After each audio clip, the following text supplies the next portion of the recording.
Welcome to another setting of nightmarish stories. Short horror stories that will make you quiver and shake and hide under the covers. Stories that will make your soul scream, enough, please, enough. Let me ask a question about life and death. We all know life and death. Have you ever wondered about it? Have you ever listened to a conversation from life and death? Well, let's listen closely. Life asks death a question. Death, why do people love me but hate you? Death answered, it is because you are a beautiful lie, and I am a painful truth. Ooh, very interesting conversation between life and death. Here, I will say, there are also war stories of horror, stories that you wonder what is real and what is fear. For fear is something a soldier will often ask. As this soldier, Private Kyle Hudson, has a conversation between his sergeant, Sergeant Dana Wilson. This is a small little segment from the story Common Soldier. I am not sure what we are fighting for. Our people are dying out there, said Private Kyle Hudson, shaking in terror. We are lambs to the slaughter. We are the wall that holds back the hordes, only to preserve life as we take life.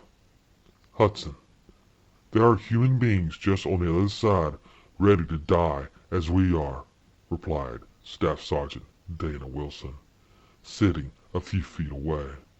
Are you afraid? Should I be afraid? Replied Private Kyle Hudson. Yes, you should be afraid, smirked Sergeant Dana Wilson. Fear keeps you alive. Oh, I hope you enjoyed that little segment of a story from Common Soldier. But yet, further down the battlefield is another group of soldiers, and this is their conversation. I am not sure what we are fighting for. Our people are dying out there, said the young soldier. And yet, the sergeant looked at the young soldier. So, this is what we are here for. We are here to protect our families and to fight those who are wont to kill us, said the sergeant. But why? Asked the young soldier. So that our children can have their own children and not fear the night and sleep with one eye open, replied the sergeant. Thinking, is this my last breath? Somewhere out there is death stalking its next prey, swinging his blade, snuffing you out of existence. And here I sit, awaiting death to climb over that wall. But here, me and you, young private, we are their death. Fear is just an emotion that keeps us sharp and focused.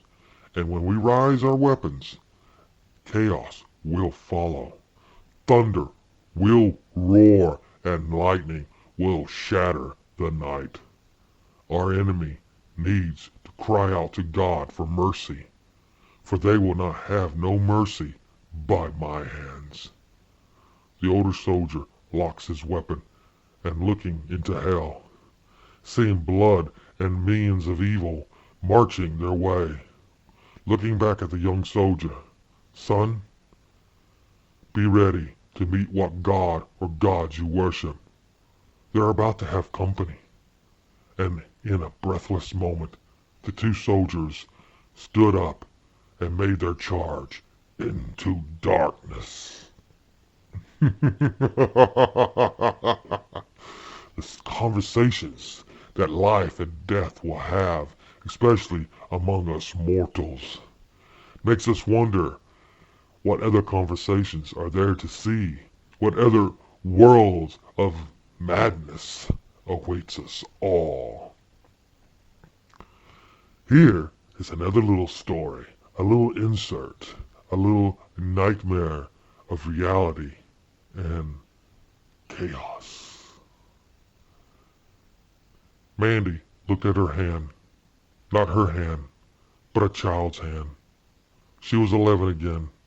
She was alone in her bed, in her pajamas, and standing against the wall in her apartment bedroom, in the present. It was dark. The room was barely lit. The door opened. Fear, fear, fear. She sees her uncle walk into her room, staring at a sleeping child in a small bed. Her bed. Mandy looked confused as her uncle walked over to the bed, suddenly reaching out and taking hold of her tiny throat. Mandy's eyes widened, her mind streamed, her soul gasped for breath, and then, as if she was not there, she opened her eyes again to see her uncle above her. He was choking her. She couldn't scream, but her mind yelled, "Wake up!" Mandy raised from the bed, not screaming, but gasping for air, coughs and rolls over, trying to breathe. She felt someone stirred in the bed. She turned and looked and recognized the shadow of her lover. Her lover was deep asleep, and her screaming of silence dared not wake her. Mandy, still shaken from the nightmare, slid out of the bed onto the floor, catching her breath. Her dream, was it real? It was like a memory, but it couldn't be. Confused, she sat next to the bed on the floor and stared into the dark bedroom, wondering, was that real or just another nightmare? Well, we all wonder ourselves. Is this real or is this just a nightmare, a figment of our imagination? Well, that is an adventure you have to take yourself and then wonder, what is life and what is death? This is Leonard Rich from the Blue Ridge Dragon, signing off and wishing you sweet, sweet nightmares.